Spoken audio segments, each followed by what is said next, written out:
Hello दोस्तों, मैं जाकिर हुसैन आपकी जेडएस क्लास में स्वागत करता हूं। एक बार फिर से हम अध्ययन करेंगे प्रकाश चैप्टर का वीडियो नंबर 6 होगा। इसमें आज हम पढ़ेंगे बच्चों, परावर्तन तो पढ़ चुके हैं। आज बारी हमारी टर्म है अपवर्तन की। आज हम पढ़ेंगे प्रकाश का अपवर्तन।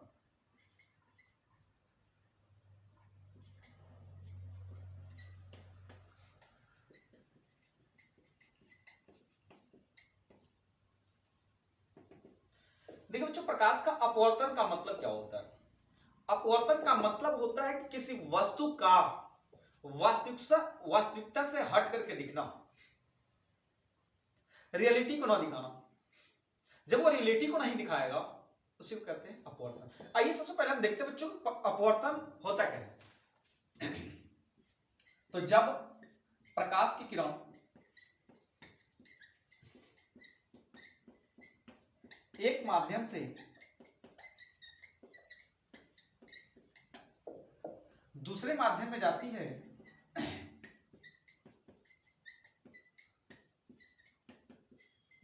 है तो अपने मार्ग से विचलित हो जाती है।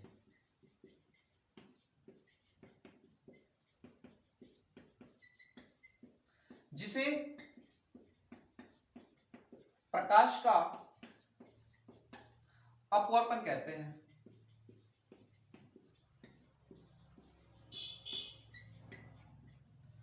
मैंने कहा बच्चों कि जब वो अपने मार्ग से जाएगी तो एक मार्ग से दूसरे मार्ग में जाएगी, सॉरी एक माध्यम से दूसरे माध्यम में, तो उसी को हम क्या कहते हैं? तो अपने मार्ग से क्या होगी? विचलित हो जाएगी। अब मान लीजिए कि हमने कोई माध्यम ले लिया, एक लिया सघन और दूसरा लिया विरल माध्यम। ये सघन है, एक विरल है। ये मान लीजिए विरल है। विरल का मतलब होता है दूर दूर, जिसके अणु पार्टिकल्स जो है, अणु जो है, जिसके कण जो है वह दूर दूर हो। और सघन का मतलब होता है जिसके पार्टिकल्स क्या हो? पास पास। अब क्या होगा कि जैसे मान लीजिए सघन, अब सघन माध्यम कोई, जैसे मैंने कांच ले लिया, पानी ले लिया, इसको मैं मान देता हूं पानी, और इसकी तुलना मैंने मान लिया वायु। अब क्या होगा कि यदि ये प्रकाश जा रही है तो या तो यह अपने मार्ग से विचलित होने का कारण क्या होगा? या तो सीधे इसको जाना चाहिए सीधे, लेकिन सीधे नहीं जाएगी, या तो ये इधर झुक जाएगी, या तो इससे इधर चली जाएगी। तो इसी घटना को क्या कहते हैं? प्रकाश का अपवर्तन कहते हैं। तो अपवर्तन के सेंस की बात कर लेंगे। ये देखिए, अपवर्तन की सेंस का मतलब क्या कर सकते हैं? सिंपली यदि टैग वर्ड में दे दूं, यदि टैग वर्ड, तो टैग वर्ड में क्या होगा? इसका अर्थ हो जाएगा धोखा, अर्थात आंखों का क्या? धोखा। अपवर्तन क्या देगा? हर समय आपको धोखा ही देगा, धोखे से आपको पहचानना हो। तो ये था प्रकाश का अपवर्तन।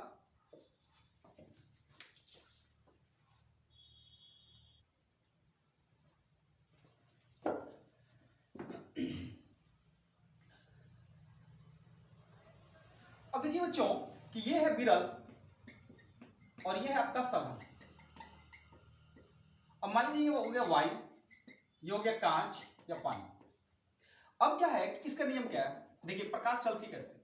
जब प्रकाश की किरणें, जब प्रकाश किरण विरल से सघन में जाती है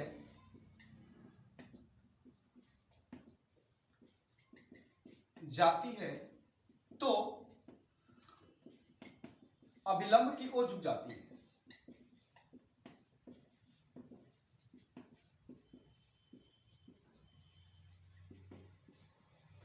अब कहने का मतलब क्या है? ये प्रकाश जो है विरल से आ रही है। विरल का मतलब क्या है कि जहां पर पार्टिकल्स जो है उस माध्यम का दूर दूर है। तो जब आएगी तो इसको, प्रकाश को निकलना चाहिए सीधे, ऐसे निकल जाना चाहिए, लेकिन ऐसा सिचुएशन नहीं होता है। प्रकाश क्या होती है कि ये जो हमारा अभिलंब बना हुआ है इसकी तरफ क्या होती है? झुक जाती है। तो पहली घटना क्या है कि जब प्रकाश सरल से विरल से सघन में जाती है तो वह अपने मार्ग में सीधे नहीं निकलती, बल्कि वह अभिलंब की ओर क्या होती है? झुक जाती है। दूसरा पॉइंट क्या कहता है कि जब प्रकाश किरण विरल से सघन से अब विरल में जाएगी, सघन से विरल में जाती है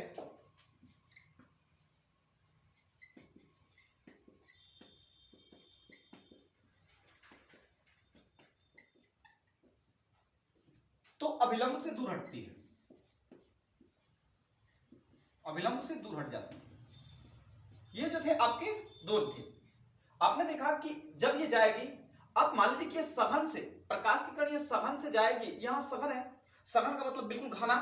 अब समझ लीजिए कि मान लीजिए कि कोई बच्चे जो हैं या जैसे सघन का मतलब समझ सकते हैं कि पूरे ईंट को सटा सटा करके रखा गया बिल्कुल, इसका मतलब क्या है, वो घना है।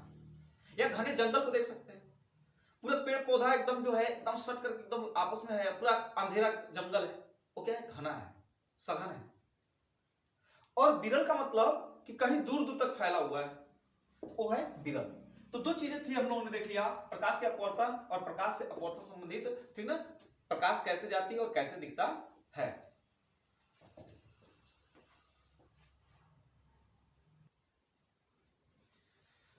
अब देखिए बच्चों एक और पॉइंट आता है इसमें कि प्रकाश के अपवर्तन की घटना में, प्रकाश के अपवर्तन की घटना में प्रकाश की चाल, तरंगदैर्घ्य, चाल, तरंगदैर्घ्य,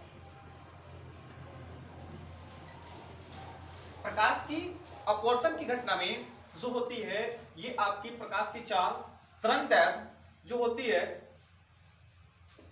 बदल जाती है, परंतु आवृत्ति नहीं बदलती।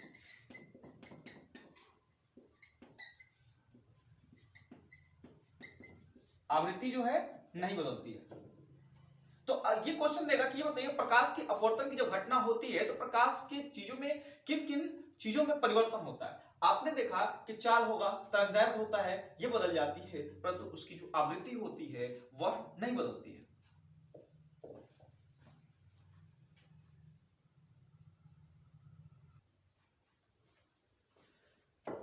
तो अपवर्तन की घटना, प्रकाश की चाल, तरंगदैर्घ्य, और एक और देख लेते हैं यहां पे बच्चों, आती है इसमें तीव्रता आती है, तीव्रता।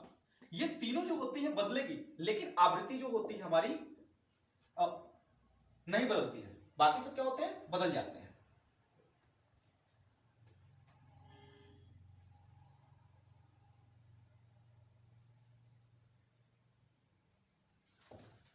अब सेकेंड टर्म होता है बच्चों कि अपवर्तन की घटना, अपवर्तन की घटना इसलिए दिखती है क्योंकि भिन्न भिन्न माध्यम में, भिन्न भिन्न माध्यम में प्रकाश की चाल जो होती है भिन्न भिन्न होती है। देखिए अपवर्तन की घटना इसलिए होती है क्योंकि अलग अलग जो माध्यम होता है, कांच हो गया, पानी हो गया, निर्वात हो गया, वायु हो गया, ये सब माध्यम है। तो जब माध्यम जाएगी तो प्रकाश की चाल क्या होती है, अलग अलग हो जाती है। जब उसकी स्पीड अलग अलग होगी तो इसीलिए उसकी जब स्पीड मतलब एक निश्चित स्पीड से चलती तो सभी चीजें एक जैसी दिखाई देती, लेकिन कुछ जाकर के अलग, दूसरे माध्यम में अलग, अन्य माध्यम में अलग, इसके कारण से जो होती है वह अपवर्तन की घटना जो होती है हमें महसूस होती है। अब देखते हैं बच्चों अपवर्तन के नियम, प्रकाश के अपवर्तन का नियम, प्रकाश के अपवर्तन का नियम। देखिए इसके कितने नियम है, दो नियम है। अब दो नियम कौन कौन है, पहला नियम देखिए, इसमें दिया आपतित किरण, अपवर्तित किरण,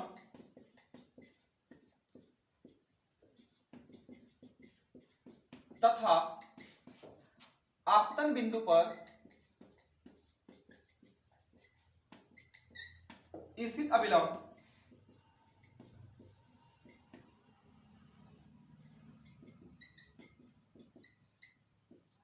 एक ही तल में होते हैं।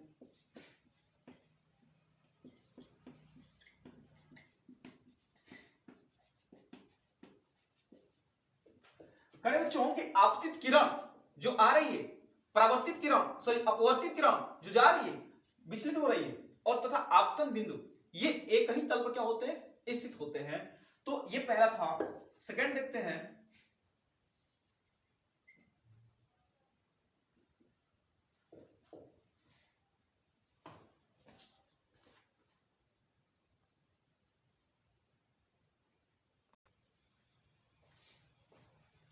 ये आपतन कोण कीजिए आप, आपतन कोण, आपतन कोण की त्रिज्या तथा आपतन कोण की ज्या का अनुपात नियतांक होता है। अर्थात इसमें कहते हैं बच्चों कि साइन आई बटे साइन आर, साइन आई बटे साइन आर। तो साइन आई बटा साइन आर जो है, इन दोनों का नियतांक जो है इसको म्यू से इंडिकेट करते हैं, और यह एक क्या होता है, कांस्टेंट होता है, और इसी को हम कहते हैं स्नेल का नियम, स्नेल का नियम। तो आपने देखा आपतन की कोण की ज्या तथा प्रवर्तन कोण की ज्या, यहां पे है कि आपतन कोण की त्रिज्या तथा आपतन कोण की ज्या का अनुपात जो होता है सदैव स्थिर होता है। इसी को अब क्या कहते हैं, स्नेल का नियम कहते हैं। तो दो नियम पढ़ लिए, आपतित किरण, अपवर्तित किरण, अभिलंब, तीनों एक ही तल में होंगे। दूसरा, आपतन कोण की त्रिज्या और आपतन कोण की ज्या का अनुपात जो होता है सदैव क्या होता है, कांस्टेंट होता है, स्थिर होता है, जिसे हम स्नेल के नियम के नाम से जानते हैं।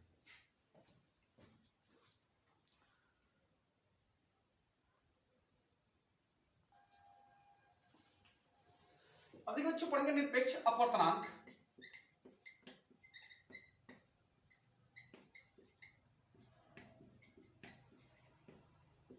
अब निरपेक्ष अपवर्तनांक होता क्या है कि जब प्रकाश की किरण निर्वात से चलकर किसी माध्यम में जाती है तो आपतन कोण की ज्या तथा अपवर्तन कोण की ज्या का अनुपात जो है, ठीक ना, अपवर्तन कोण, आपतन कोण की ज्या तथा अपवर्तन कोण की ज्या के अनुपात को हम क्या कहते हैं, निरपेक्ष अपवर्तनांक कहते हैं। आइए देखते हैं। जब प्रकाश किरण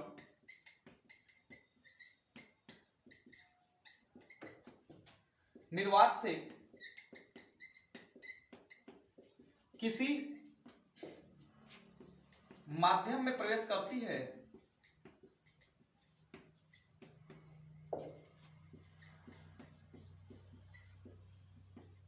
तो आपतन कोण की ज्या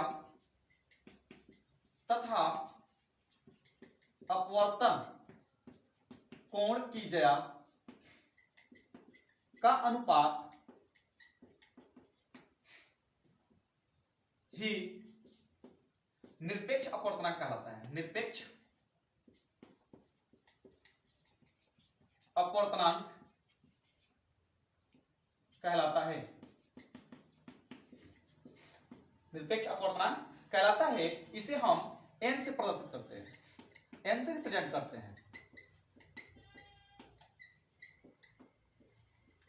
अब देखिए एग्जांपल के लिए उदाहरण से देख लेते हैं। यहां पे माना कि वायु का अपवर्तनांक a तथा जल का अपवर्तनांक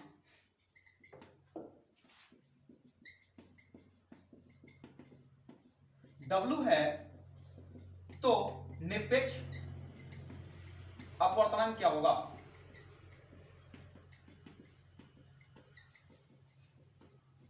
तो इसको इंडिकेट करते हैं A and W. A and W का मतलब क्या हुआ कि वायु के सापेक्ष जल का अपवर्तनांक। तो साइन ए बटा sign W, A N W बराबर होता है ए बटा में डब्ल्यू। आपने देख लिया यहां पे, तो ये है आपका निरपेक्ष अपवर्तनांक।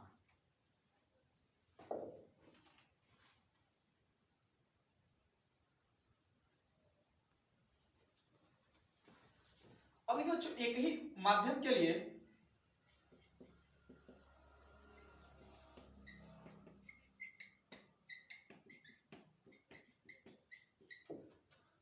एक ही माध्यम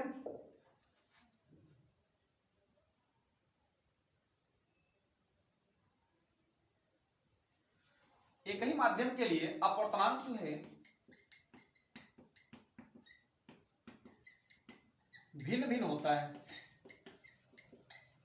जैसे यदि बात कर लेंगे बैगनी रंग के लिए,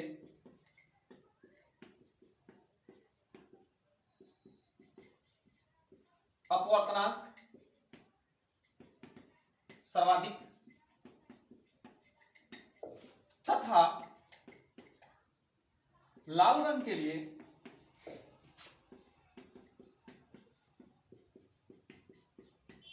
अपवर्तनांक सबसे कम होता है।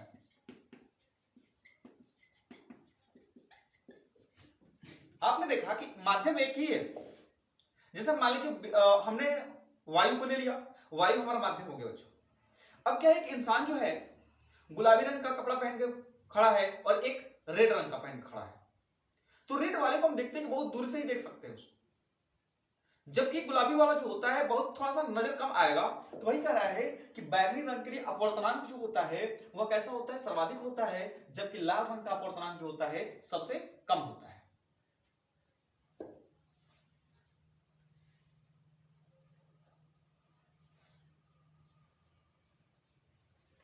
अब देखते बच्चों तरंगदैर्घ्य और अपवर्तनांक। तरंगदैर्घ्य और अपवर्तनांक,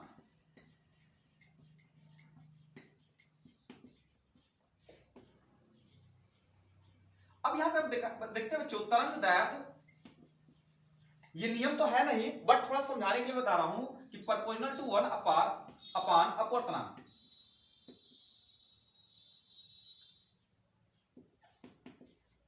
मतलब कहने का मतलब क्या है कि जैसे जैसे किसी पदार्थ किसी रंग का अपवर्तनांक बढ़ता है, जैसे जैसे रंग का अपवर्तनांक बढ़ेगा उसका तरंगदैर्घ्य क्या होगा, घटेगा। और जब अपवर्तनांक बढ़ेगा तो तरंगदैर्घ्य क्या होगा, बढ़ेगा। इसी तरह से हम कह सकते हैं कि लाल रंग का तरंगदैर्घ्य जो होता है, लाल का तरंगदैर्घ्य सर्वाधिक होता है, सबसे अधिक होता है। और बैगनी के लिए बैगनी का तरंगदैर्घ्य जो होता है सबसे कम होता है। तो बैगनी रंग का जो तरंगदैर्घ्य है वो क्या होता है, कम होता है, और लाल रंग के क्या होता है, ज्यादा होता है। तो आपने यहां पे देखा कि तरंगदैर्घ्य जो है प्रोपोर्शनल टू अपवर्तनांक का है, कि अपवर्तनांक यदि बढ़ रहा है, सॉरी तरंगदैर्घ्य बढ़ रहा है तो अपवर्तनांक घट रहा है, तरंगदैर्घ्य घट रहा है तो अपवर्तनांक क्या हो रहा है, बढ़ रहा है। ये जो था आपका तरंगदैर्घ्य और अपवर्तनांक में थोड़ा सा संबंध हमने रिलेट कर दिया।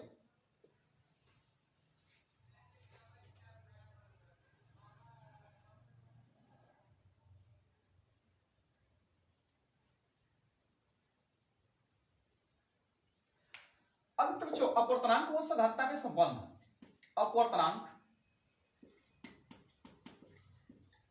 व सघनता में संबंध। यहां पर हम कह सकते हैं कि अपवर्तनांक, सिर्फ आपको जो है ट्रिक से मैं समझाने की कोशिश कर रहा हूं, अपवर्तनांक प्रोपोर्शनल टू सघनता। अर्थात हम कह सकते हैं कि किसी वस्तु का, यदि किसी वस्तु का अपवर्तनांक बढ़ रहा है, इसका मतलब समझिए कि वो वस्तु कहां जा रही है, सघनता में जा रही है, सघन में जा रही है। मतलब जितना अपवर्तनांक बढ़ेगा वह वस्तु किधर की प्रवेश कर रही है, सघन की ओर प्रवेश कर रही है। या आप ऐसे समझ सकते हैं कि जब कोई वस्तु सघन में जा रही है तो उसका अपवर्तनांक क्या होगा, बढ़ेगा।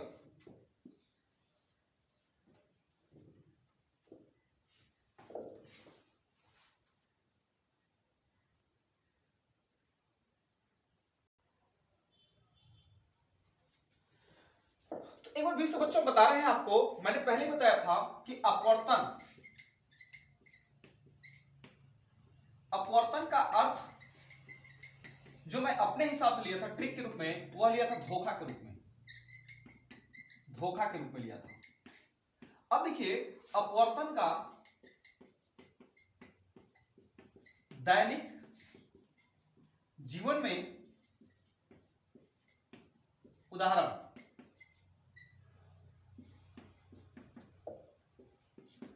पहला क्या है देखिए, अब ये तारों का टिमटिमाना, तारों का टिमटिमाना। अब देखिए बच्चों तारे जो होते हैं रात्रि में टिमटिमाते हुए महसूस होते हैं।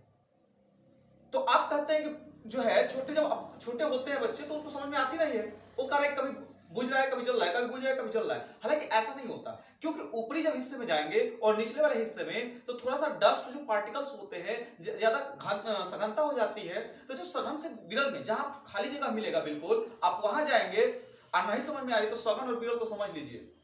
सघन का मतलब क्या है, देखिए विरल का मतलब क्या है कि आप ऐसे ही साइकिल हवा के चलाते चले जा रहे हैं।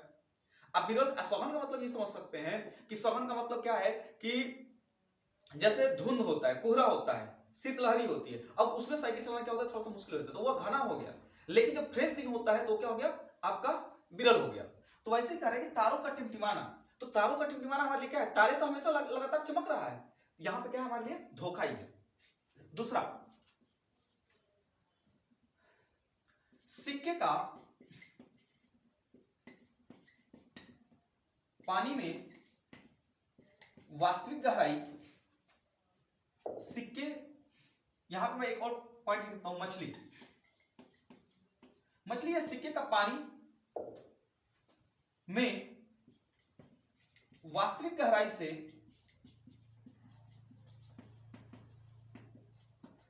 कुछ ऊपर दिखाई देना, कुछ ऊपर दिखाई देना। अब देखते हैं बच्चों कि जो सिक्का होता है या जो मछली होती है पानी में एक अलग गहराई होगी, लेकिन जब बाहर से हम देखते हैं तो वह कुछ ऊपर ही दिखाई देती है। तीसरी घटना देख लेते हैं, ये दूसरी घटना थी, तीसरी घटना क्या है कि पानी में पैर या छड़ी का, पानी में पैर या छड़ी का तिरछा दिखाई देना।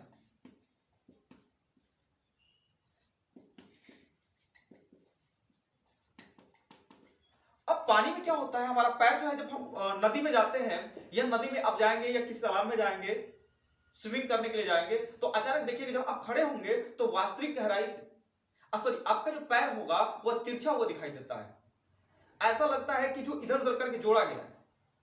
तो वहां पर भी क्या होते हैं, धोखा ही खाते हैं। आप निकाल करके देखेंगे ये तो पैर तो मेरा वही है, सीधा ही है, फिर आखिर क्यों टेढ़ा दिखाई दे रहा है। तो वहां पे क्या कर रहा है, फिजिक्स काम कर रहा है, और ये काम कर रहा है कौन सा, अपवर्तन काम कर रहा है। चौथा पॉइंट देखते हैं, सूर्योदय से पूर्व, सूर्योदय से पूर्व व सूर्यास्त के बाद सूर्य का दिखाई देना।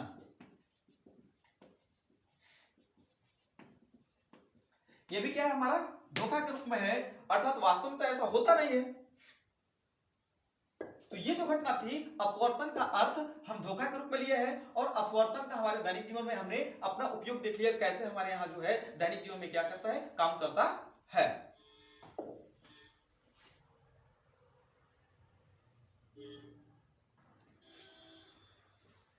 अब देखते हैं बच्चों क्रांतिक कोण क्या होता है।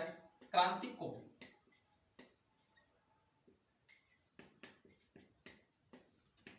किसी निश्चित आपतन कोण के लिए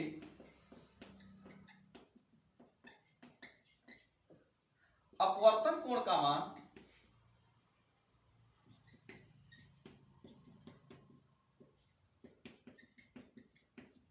90 अंश के बराबर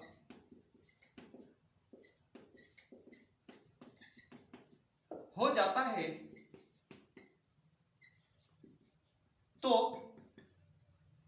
यही आपतन कोण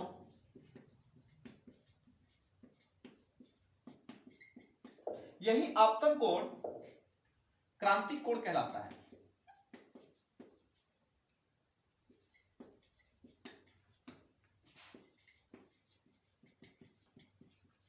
मैंने क्या कहा, किसी निश्चित आपतन कोण, कोई आपतन कोण क्या है, निश्चित है, लेकिन अपवर्तन कोण का मान क्या हो गया, 90 डिग्री के बराबर हो गया, तो वही कोण जो होता है आपतन कोण का क्रांतिक कोण कहलाता है। और देखिए क्रांतिक कोण, देखिए यहां पे अपवर्तन,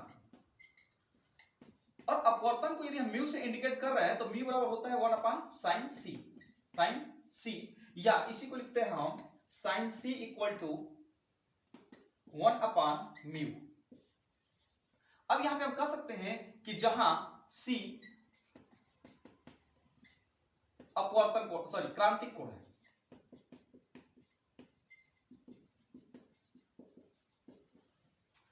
दोस्तों ये